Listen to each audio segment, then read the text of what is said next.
it is episode 11 of the Monaghan Way Podcast in association with Northern Sound. And thanks again for tuning our way, and much appreciated all the listens and views that you're given to our previous 10 podcasts that we've had now. And that is greatly appreciated. You can check them out on YouTube as always, or across on Spotify or any of your other platforms that you pick up on your podcast. And I must say we've had some fantastic guests in our opening 10. And here's looking forward to the next 10. And we're returning back. Diarmuid Scullion has been a regular with us here. I'm sort of going to wrap up our inter-county season in the company of Diarmuid. And I look back, I suppose, on the big game, the Kerry, the Donegal. It's been well analysed at this stage, but we're going to take our little look at it as well. So, Diarmuid, first things first, thanks a million for joining us here on the Monaghan Way Podcast. And, you know, it pains me to say it, but the All-Ireland final, it turned into a relatively damp squib. If you're from Kerry, you're not too annoyed about that. Donegal, I know that there was the homecoming and it rained on the parade a little bit up there on that homecoming, but didn't just get to the levels we expected, but Kerry doing what Kerry do. Yeah, Kerry, that's their 39th All-Ireland title, I suppose, or All-Ireland final, or two semi-finals that probably weren't the level of games that we'd hoped for, particularly after having such a really good championship. And Kerry have dominated the knockout stages of the championship. They had an 8-point quarter-final win over Armagh, 6-point semi-final win over Tyrone, and then a 10-point hammering of Donegal. And like we spoke last week about how we thought Donegal were in with a real shout. I was among the majority of Ulster pundits who certainly expected Donegal to perhaps be winning the game. Like really after 10 or 12 seconds, when Gap White burst through from the throw-up and fed Dylan Geeney for that opening score, you just seen that Kerry were on it for an All-Ireland final, and that trend largely continued throughout the early part of the game. And just Kerry's ability to kick scores, 2-point scores under pressure. He opened up a 7-point gap early on, and that 7-point gap was significant because Donegal never looked like threatening for a goal. They never looked like kicking a 2-pointer, and 7 points in the new game under the new rules is generally not seen as a big leap. But in the context of this All-Ireland final, particularly with how Donegal's shooting boots were letting them down, it proved to be significant as the game wore on. Yeah, and we will go into it in greater detail, but do you think it was nearly taken as an affront to Kerry, and particularly Jack O'Connor? It was very interesting when he spoke afterwards that he thought there was little or no maybe focus given to Kerry, no respect nearly given to Kerry in regards to the fact they were going for 39th. He was going for his 5th All-Ireland, and all the talk was about Jimmy winning matches. Yeah, all the talk was with Jimmy. And again, Jack O'Connor has been very vocal around his own supporters earlier in the championship about how they needed to get out and back Kerry. He was very vocal after the game about how the national media and pundits were kind of writing this Kerry team off. And Kerry came through, but we all talk about how good all is. Like from the knockout stages of the championship this year, they knocked out Cavan comfortably in the preliminary round. They then went on and beat Armagh, Tyrone and Donegal. So Kerry in the past have often struggled with Ulster teams and Ulster styles of play and Ulster systems. Under these new rules, it just looks like it's going to be increasingly difficult for teams to get a grip on the likes of a Kerry, particularly when you've a weapon like David Clifford standing in your forward line. And look, I was one of those that backed Donegal. Like that was comprehensively wiped out from very early on by Jack O'Connor and his men. And we will go to very early on. When you look back on it now, Donegal, I'm not going to say they look like a beaten team, but they look like a team maybe that were just overwhelmed a wee bit. The break away from the parade, putting the extra man into the parade, there seemed to be, and you noted to be, there seemed to be an awful lot of overthinking put into that end of the game before the ball was thrown in. Yeah, there is a lot of protocol that surrounds an All-Ireland final. Like it's the earliest that teams come out onto the pitch. They're usually out on the field 30 minutes before throw-in. Donegal seem to have a break with a lot of what had been tradition around what happens pre-game in an All-Ireland final. For example, lining up to shake the hands of the president, Donegal broke from shaking hand president and the president GA straight into the parade. Donegal delayed the parade because they were out on the pitch doing like a mini warm-up. They then went to the parade with 16 players, the 16th man being Paddy McBrearty, who is the captain of the team, but was not named to start. Having done all that, they then broke away early from the parade anyway to go back and do another warm-up up while Kerry players were just relaxed and carrying on with what they normally do pre-game. And like I find it very interesting because in Kerry, the All Ireland, the captain of the Kerry team was always picked by the club winners from the previous year. Kerry have played in numerous All Ireland finals where the actual captain has not been named to start on the day, but they've never parachuted in a 16th man to join the parade. Jimmy McGuinness decided that he wanted Paddy McBrearty to be the 16th man for to lead their team out on Sunday. And a lot of what I felt probably overthinking and all that was really undone when the referee threw the ball in, because Gavin White steamed through, won the break, straight up the pitch, and within 11 or 12 seconds, Kerry kicked the first score, and they were then set up to press the first Donegal kick out. And that, to me, set the tone, not what happened pre-game. Gavin White's burst through the middle, his winning of the break, setting up that quick score, and then Kerry's press on those early Donegal kickouts just give Kerry a foothold in the game. And look, if it had worked out for Kerry, we'd have said, or sorry, for Donegal, we might have said this is something that's going to pass on to it's going to filter its way into teams. But Kerry really dismissed that notion of breaking with tradition. And they are the tradition. They played football that we know Kerry can play. Yeah, absolutely. And I'd imagine there's probably some hefty fines going the way of Donegal, just to add injury to insult as well, for all the protocol that was broken there. And when you think on it now, that was never going to disrupt Kerry. They're used to the big occasion. They're used to the big day. Knowing Jack O'Connor, he probably was prepared for, well, there's going to be some shenanigans going on here. We're not going to let it disrupt us. Yeah, you could see from very early on that they had plan, and like you knew by looking at it that they were expecting David Clifford to be heavily marshalled by Brendan McCole, and I thought it was really intelligent football the way Kerry set up, and that once they recognised that Brendan McCole was going man to man, pretty much nose to nose on David Clifford, David took him out under the hook and stand in the wing, and what it left was a 10v10 game happening in the other half of the field, and that, for a team with pace that Kerry have, that really opened up the game, and it was really intelligent from Jack O'Connor. It was very, I suppose, unselfish of David Clifford that he took himself away from being involved in the heat of the action and spent large portions of the game out on the wing. But when he did, he was exceptional. You can see that Kerry had lots of thought put into what they expected from Donegal. It didn't look on the flip of that Donegal were really expecting what Kerry would bring in. And like we've talked about David Clifford, Paddy Clifford had 76 possessions in a game and was largely dictating the flow of the match. That never changed really until about the 60th minute when Pater Morgan was put out to do a man marking job on Paddy, but by then the damage was done and it was far too late. Yeah, like any of us that'll be watching in, and I know you're very big in from the coaching perspective of tactics and setups and all.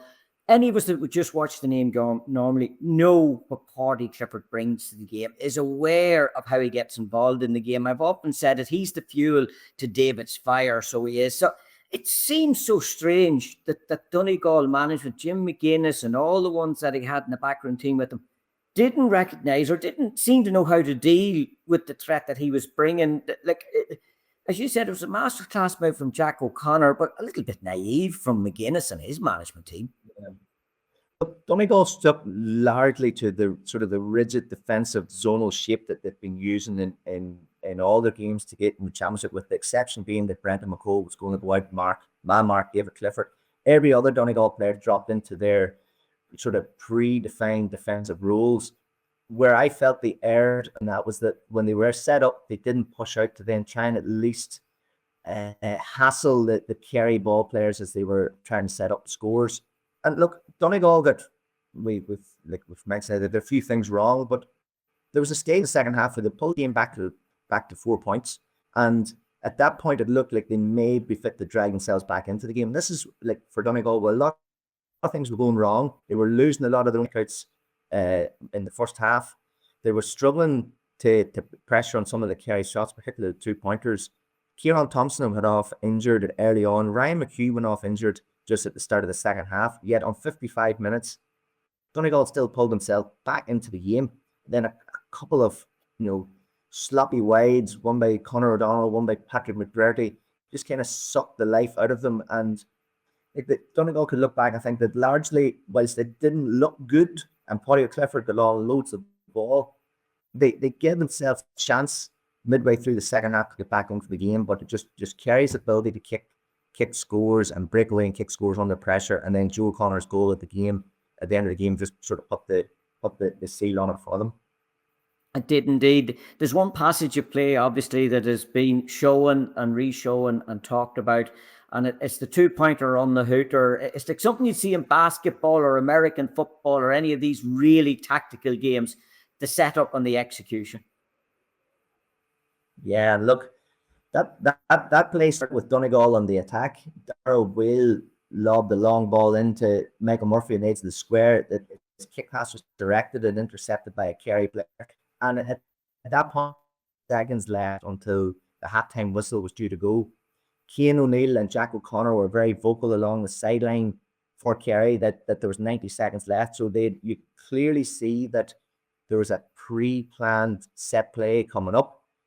And Kerry crossed the halfway line with the ball, and then they just proceeded to run the clock down with Paddy Clifford getting on possession after possession for that 90 seconds until the hooter went.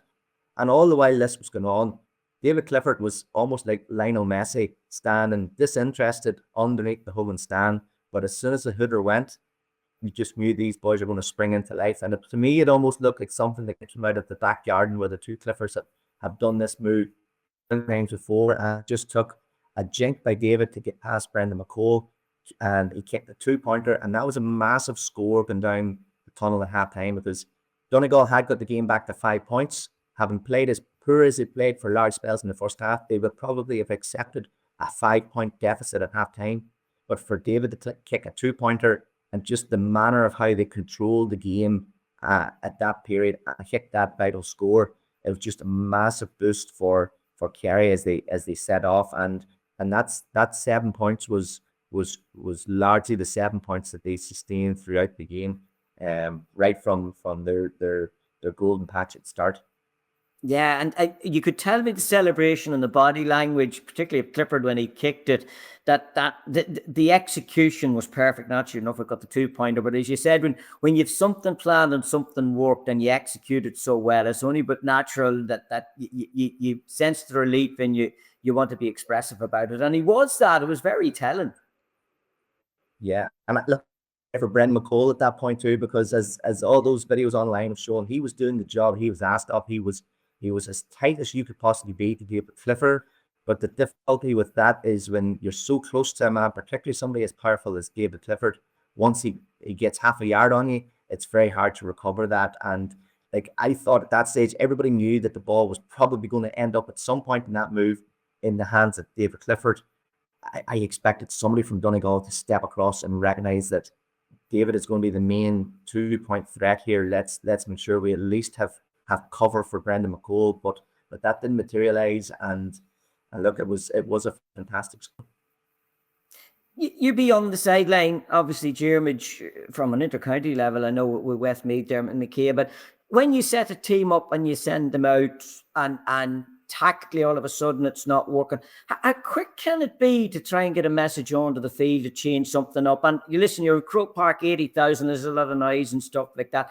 Instructions make me that easy got in. And I would argue that players are now so conditionalized into tactics that there's nearly, dare I say it, a fear that if they do break away from the ranks and someone had a thought, right, I've got to go over cover here for Brenton, that if somebody else had got the score, it'd be getting a telling off then. Why did you break rank from where you should be? But how difficult can it be at times to try and get instruction to players, or even for players maybe to just go, I need to change something here? Yeah, it's incredibly difficult and funny when you were asking that question. I think in the final, when I watched the game back on TV, there's a period about 13 or 14 minutes into the game where Jim McGuinness, the camera pans to him and he's trying to shout something out, but he just can't get the message on because just there's so much happening. And really with the pace of the game now under the new rules and how quick turnovers and transitions happen, it makes it difficult. On the sideline in an inter-county game, there's certain positions you have to stand in and you're not allowed to cross. It's really, really difficult to get messages on. It's largely, I put down to that you have to, it's the intelligence and the decision making of the players on the pitch You can have a team that's extremely well coached, but you still have to have an allowance for your top players or your leaders within the team to maybe get a sense that things aren't going quite to plan, or things need to be tweaked or changed. And it's really having that allowance for those leaders to make those decisions in the game. And not all teams have players like that, and maybe not all teams have managements that are willing to give players that kind of autonomy. But like you mentioned about the crowd, it's impossible to get communication onto the field. And for Donegal, like the momentum had gone vastly against them early on in the game. It was very difficult for them to shift it. And that, to me, if Jim McGuinness was to play that game again, he'd probably want to slow down those first 10 or 12 minutes just to allow his own players to get into the match. But things happen so fast, and particularly, imagine, on an All-Ireland final day where it's the highlight of every player's career. You've got the adrenaline going through you, you've got the noise of the crowd. It can be difficult to change tactical plans midway through what was a frenetic first half. Yeah, absolutely. And maybe, I know they're looking at the rules, and I'll just touch on those in a second or so. Maybe one of the new rules you could bring is that you have some form. It was there before, you could have some form of runner running out off to the field. But I suppose then the problem with that is they could become then a blockage or a nuisance, maybe to teams that are trying to set up on one thing and another. New rules, and I know there was games being trialed, the sandboxes to talk about. 4 points for a goal, that's probably to negate against now the value of a 2-pointer. That has changed the game in a big way. And the ball crossing the halfway line, not being able to go back then as well. What are your thoughts on those? Yeah, look, the 4-point goal was one of the initial rules that was brought in for the interprovincials last October, and it was discarded fairly quick because they felt that with a 4-point goal, the scoreboard could inflate very, very quickly, and teams might find themselves out of the game. Or a large deficit, very early on. But as you've mentioned, as the game has evolved this year, we've probably seen teams now get more tactically clued into the 2-point arc, where teams now are either prepared to take a 2-point shot or work the ball in for an easy 1-point score. Goals and goal chances have started to dry up. So I think that the 4-point goal, it's worth giving a wee bit more time to than just the handful of inter-pro games that there was played last year. The knocking back across the halfway line, kind of almost like the no backcourt rule in basketball. It'll be interesting because it just means a team, once you cross the halfway line, you have that breathing space to go back and maybe reset or reload up an attack. I'd be looking at it thinking that that's largely to try and encourage more pressing from the defensive team, that if once opposition crosses the halfway line, they can't go back. So it might force teams to go out and press a wee bit more. And it could well be, like, when you look back to the way Paddy Clifford played that 90 seconds just before half time, where from the halfway line to the Donegal 45-metre line, he was largely untouched and unpressured. It may well be that this is a rule to bring in just a wee bit more intensity and pressure as opposition players cross the halfway line. Yeah, and that's maybe all it would bring, because in fairness, the game has had obviously more scores in it, and I know the 2-point scores at times maybe can sway that ever so slightly, but we are seeing more attacking football, and there was periods of time in the All-Ireland, I know, and you could hear the crowd. There was a bit of restlessness, maybe particularly Donegal support come in when Kerry were playing what you could argue was Ulster football at one time, that possession, back and forth. That was Donegal not stepping out, putting the pressure on them, but it was resetting, and you always knew there's going to be something at the end of this, that they're setting something up. And I revert back to that period just on the hooker, the period of time it took to set that score up, you were still invested as to what's going to come at the end of it. Yeah, and look, by that point in the game, Kerry had the safety net of a 5-point lead coming up. The onus was on Donegal, the team behind, to go out and press and put pressure on the man in the ball and try and force a turnover. They sat rigidly into their own defensive shape. And I mean, Brendan McCole done a really good job on David Clifford. In the first half, David Clifford only had hands on the ball 6 times. However, from those 6 possessions, he kicked 6 points, 3 of those being 2-point efforts. So, like, as good as McCole had done, and perhaps Donegal were thinking themselves, this is what we've planned for. The ability to kick a 2-pointer like David Clifford can do under pressure is just it's the best that there is in the game. And like Donegal would probably regret not flipping out of their defensive mode that they were in just to try and put the squeeze on Kerry that little bit earlier. But the scoreboard dictated that Kerry could have a little bit more time on the ball. They could pick and choose when they wanted to go on the attack. The other side of that was Donegal never really had that opportunity because being so far behind at different spells, meant at any time to get their hands on the ball, they had to go get a fast attack on and try and get a score just to cut that gap. Yeah. Any other changes to the rules you think could be required or needed now? Haven't seen it, and we have seen them, and I know we're heading into club championship now, but we've seen it through our club leagues, and they seem to have bedded in. So, do you think would there be anything else that the Football Review Committee could be looking at? Look, a couple of kids perhaps I'd like to is like there is one of the rules there around the 2 pointed score is that if a goalkeeper touches the ball as it's crossing the crossbar, it's brought from a 2 point down to one. I just think that a player making to score should get the reward of taking that effort, whether it's touched by a goalkeeper if it goes over the bar or not. And just think that can be a wee bit difficult to referee at times. And was the ball over the bar? Was it before it was touched or was it not? The other rule that I would probably like to see tweaked is the kickouts happen to go beyond the 40-meter arc. I still like having the option of teams going short of the kickouts. I just think it would encourage more pressing. It brings a wee bit more risk to teams and their kickouts in that it goes short and they're pressed up without being able to go back to the goalkeeper. I think it might bring in a little bit more jeopardy, but largely the rules as time has been on, they've bedded in quite well. I would say, but just those couple little tweaks. Be interesting to see now the 4 point goal. If it gets time for any significant game time, maybe even early next year in the National League, just to see what kind of impact it will have in the game. Yeah, as you said, it's put an added onus maybe and come back to looking for goals. And I'm sure the stats are out there and they will be releasing them as to many goals were scored in this championship, maybe in comparison to previous championships and that. And I know that the points tally, David Clifford finished with us 826 or 862 in championship, like over the course of the championship. But I was looking at, and if you've been down them through the games, quite a number of them are 2-pointers. So when you took that back, it's probably still on the regular average of what he would have been getting maybe in any championship campaign. So there's always that little caveat for the championship this year that the scores are probably slightly out of kilter because of the addition of the 2-pointers that came in. Yeah, look, it's probably something Donegal are going to look back on with in that they didn't make more use of the 2-pointers because their semi-final win against Meath, Donegal scored 326.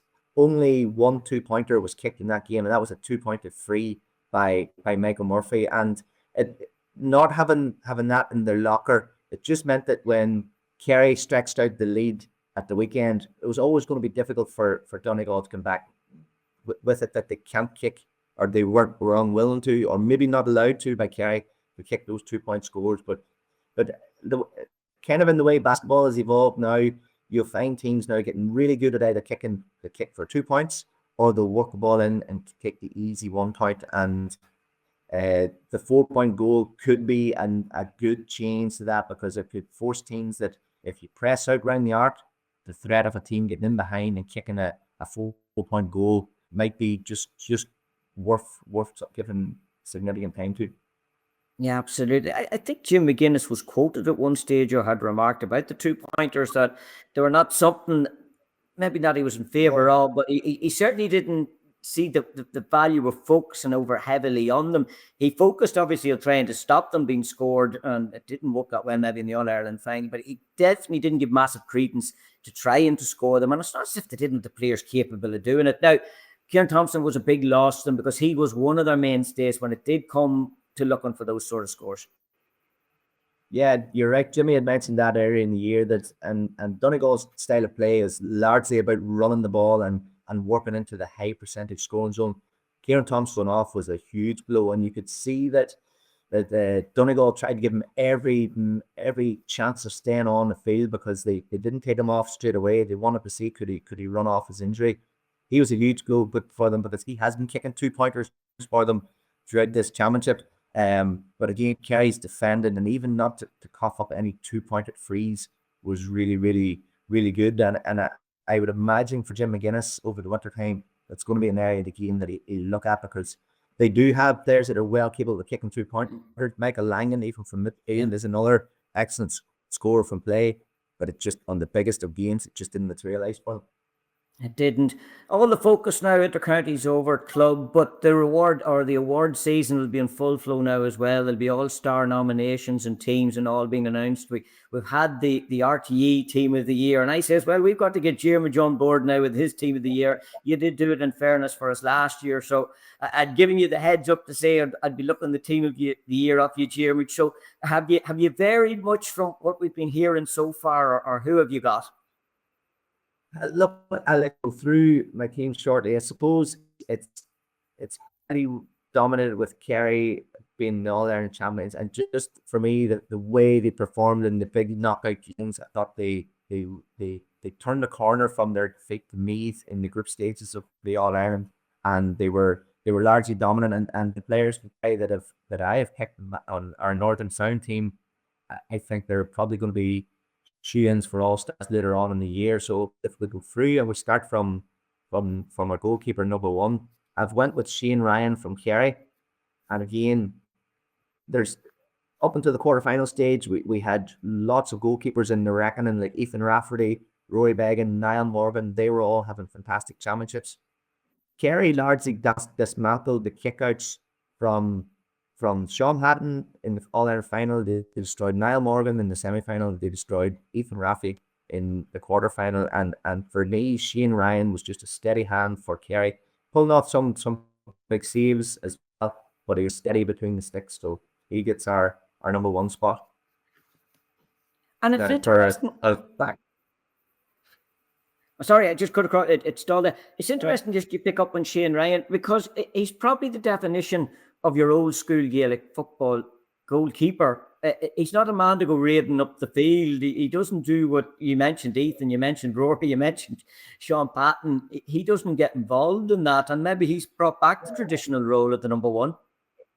And again, he's a goalkeeper, plays for his own club team in Kerry, but with the way he's been asked to play for Jack O'Connor, it's been finding his man on the kick out, commanding the square, shot stopping, nothing too flashy or glamorous, but again, he's been solid. And for Kerry to win the All-Ireland, it was always going to take a big performance from Shane Ryan. But look, honourable mentions too. The likes of probably Roy Begum is in the running for an All-Star nominee based on his performances of not just goalkeeping, but case kicking and 2-point score for play in the All-Ireland quarterfinal against Donegal was excellent. So there will be also representation at the All-Star night in terms of the nominees.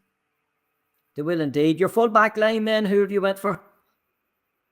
Full-back line, it's largely predictable. Like I've went with Jason Foley from Kerry, Brendan McCall from Donegal, and Sean Rafferty from Meath, and they were similar to I think it's the three players that the Sunday game had in their team of the year as well. I've went with these three players largely because each of them as an individual man marked the best forward that the opposition would have on each day. Jason Foley done a fantastic job for Kerry. Brendan McCall had to take on all the big jobs for Donegal in terms of man marking the best opposition forward. And I thought Sean Rafferty, a player who had a fantastic season for Meath in a year where Meath knocked out Dublin from the Leinster Championship, beat Kerry in the All-Ireland stages of the group stages of the All-Ireland, and then knocked out Galway. I thought he had a fantastic year. So they were my back three. And the half-back line? Half-back line, look, I've got Brian O'Begley at number 5 for Kerry. He's another player who's had a brilliant year, and getting up the pitch to kick scores and being a dynamic player for them. At number 6, it's an easy call. That's Gavin White. And Gavin White was pretty close to being man of the match in the All-Ireland final. He kicked 3 points from play. He won the breaking ball from each throw-ins at the start of the game and then started the second half, which would set the tone for the match. And then my number 7, I've actually went for Kieran Moore from Donegal. For me, he was key to Donegal's play this year. I know he didn't have as great a game in the final, but for me, one of the big moments in the year was his winning point against Mayo in the last group game down in Dr. Hyde Park, where Mayo just needed a draw to progress to the preliminary quarterfinals, and Kieran Moore just popped up with that winning score after the bitter. So I thought he had a fantastic year. Yeah, it's Our interesting. I think midfield, yeah, go ahead. sorry, yeah, RTA. I think they went with Kieran McGeary there, Tyrone. Similar sort of player to Kieran Moore, in fairness. So maybe a like for like there. But as you said, that score, that very telling score, which was enough to knock Mayo out of it, and I suppose to have it to go for it at that time then as well. As you said, others would have just been happy to play the clock and go out, but to have, because if that ball had been turned over and gone the other way, it could have been Donegal that were going out at that stage, because they're always good enough for them. Yeah, and look, it was heartbreak for Mayo, but that was, I suppose, the ruthless streak that Donegal happened to have on that particular day. At midfield, it's very easy to pick. These two boys will be the all-star midfielders come the end of the year. Joe O'Connor from Kerry is a shoe-in, and I expect Joe O'Connor to be nominated for Player of the Year as well. He had a fantastic year. Like he not only did he score the goal in the final, he won 6 kickouts as well. And in the modern game where winning kickouts is so valuable, Joe O'Connor has been really the prototype of midfielder that you would want. And then alongside him, I've went for Michael Langan from Donegal. Michael's kicked 123 in the championship. That goal was the goal that broke Monaghan hearts in the quarterfinal. But he has had a brilliant year as well, and was largely to the fore in terms of the big performances that Donegal got in to get to the final. And then our forward line, very easy to pick. Sean, there's a couple of brothers in here that I don't think anybody's been really questioned about. I was just going to say, without even thinking, I'm thinking there's 2 Cliffords. There has to be an O'Shea in there, so that's 50% of our forwards gone here.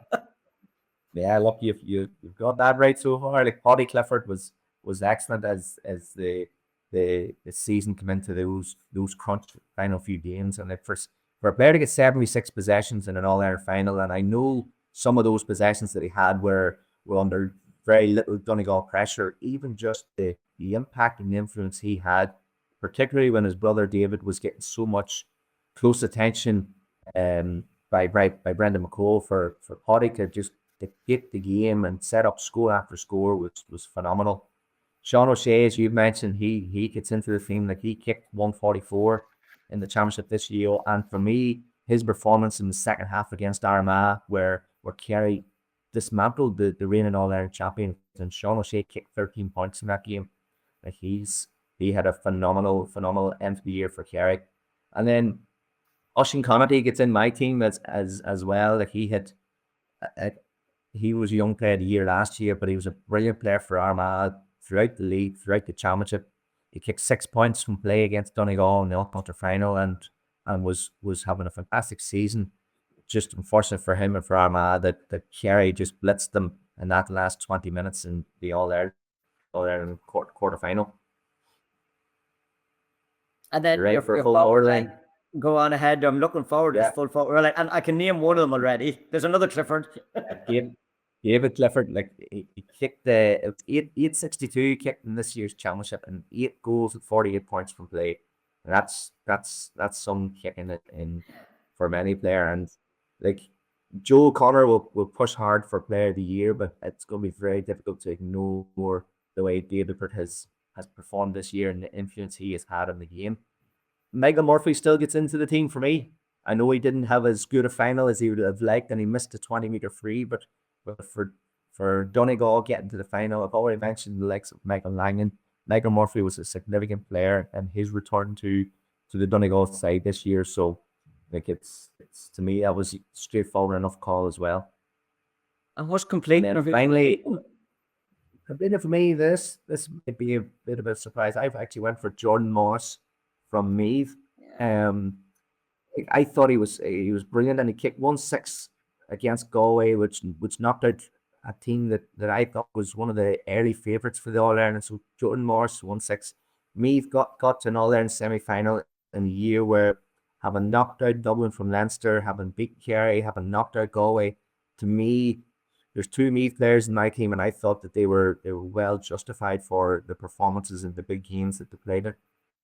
Yeah, absolutely. By the way, I think it was Conor O'Donnell at RTE had went with on their choice, and obviously this will have no significance when it comes to the All-Star team. Well, maybe it will. You'd be looking and thinking that the majority of it will be going on that, but there will be ones looking in, and this is what's the great thing about it. There'll always be debate and argument, and it's interesting. Jordan Morris coming in there, and with the minute you mentioned his name, I sort of went, "Do you know, you're right. He is deserved," and I've certainly ever mentioned there for the performance that he brought, particularly, she said, in the championship.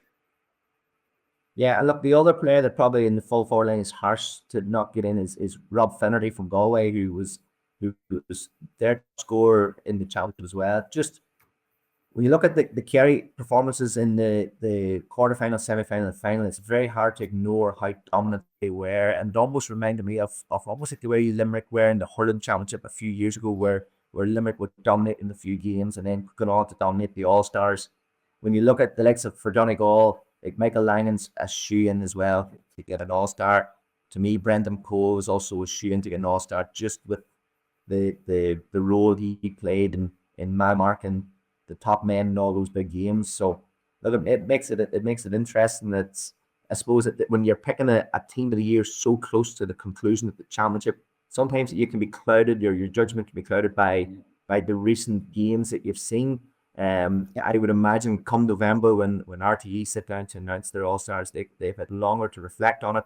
They might look over some of the earlier games in the championship and in order to pick their team. But I don't think it'd be too far away from our Northern Sound team, Sean. Exactly. And just footballer of the year, it's going to be impossible to look past him. David Clifford, you mentioned there Joe O'Connor, possibly maybe being on the short list. Hardy to me still as well, I think is just an incredible, he's the epitome of what you want in a player. He's a leader, he's a workhorse, he gets down and does the work unassuming as he does it. And that's not taking away anything from David. You'll always look at the big scorers, I suppose, and what they could do. And he's an exceptional talent, what he can do with his movement and off both feet and that. But to me, still, Paddy Clifford is just the heartbeat of that Kerry team. It's fantastic watching the two boys playing together, because I almost have visions of what those boys have been like when they were playing at underage, playing out in the backyard, and then the mum shouting them shout front for their supper. It's they play. There's an almost like an infectiousness about the way the two Cliffords play the game, where they just look at football. You love to watch them. They look like they're really enjoying themselves. They'll try and be creative. They'll try and be proactive when they're playing the game. And like, imagine what the Kerry team would be like if there was a third Clifford ever happened to appear, but thankfully not. But yeah, David Clifford will be. He's on that short list. Joe Connor will be in the short list for Player of the Year as well. There could be an argument for Paddy, perhaps even the likes of Gavin White, who had a really big good end to the championship as well.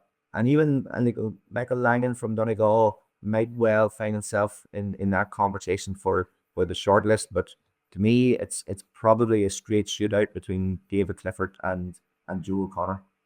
Yeah, indeed. There was a brilliant interview, obviously, at the banquet on Sunday night where Paddy threw David under the bus about being the watery eyed, and when they would be out, you talk about that backyard, and you young people play the football. You know yourself, whenever the thing's not going well, that there'll always be tears somewhere from someone, and I could just picture that happening in the Clifford back garden as well, when maybe young David thought he was getting the better of him, whatever the case may be. I thought it was a brilliant little story.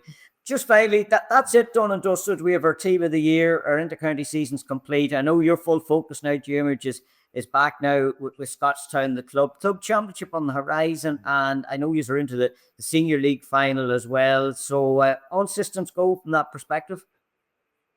Yeah, look, all systems go. That we had a 1-point win against Carduff at the weekend there in the league semi-final. It was fairly bruising and intense game, and we're delighted to get over it.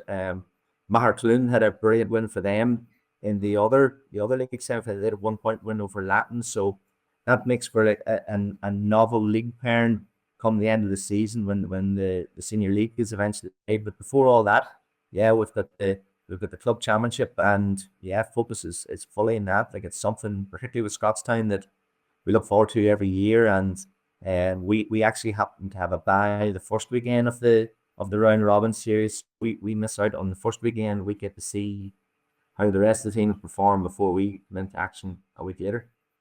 Yeah, and how big a part can that buy Clay? As you said, it gives you a chance now, but then it'll leave you games running. And I think it was Clonturbert last year, was it, that ended up they ended at a bye, and then they had qualified for semi-final, and they had the weekend off. They went a period of time without playing, so that bye can be very significant, and depending on where it falls. Yeah.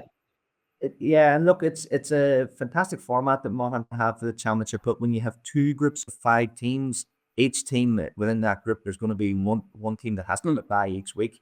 For us, the way the format works this year is we would bye the first week, then we're out 2 weeks in a row. Then everybody has a weekend off, so that's quite helpful that all teams will get a break midway through the group stages, and then we'll have our final 2 rounds of games. But like, it's hot and heavy and intense, and there will be teams there that will have to play perhaps 4 weekends in a row, and that can be good if if you pick up an injury or something like that. But look, the format that they have for the championship, it's been around since 2020 after COVID, and I think it works really well with Monaghan club football, and it's something that everybody can look forward to. Well, it certainly can, and we're looking forward to it now, said in the county season complete. Diarmuid, thanks a million, as always, for your input with us here. We're going to let you go now, and you'll be settling into your club scene. And considering that Scotstown are the favourites for the Senior Club Championship in Monaghan, I have a funny feeling we could be chasing you up towards the tail end of the year here again. So we could. And don't forget, as always, the Monaghan Way Podcast. You can catch it on YouTube, on the streaming service there, and of course on any of the platforms where you pick up on your podcasts.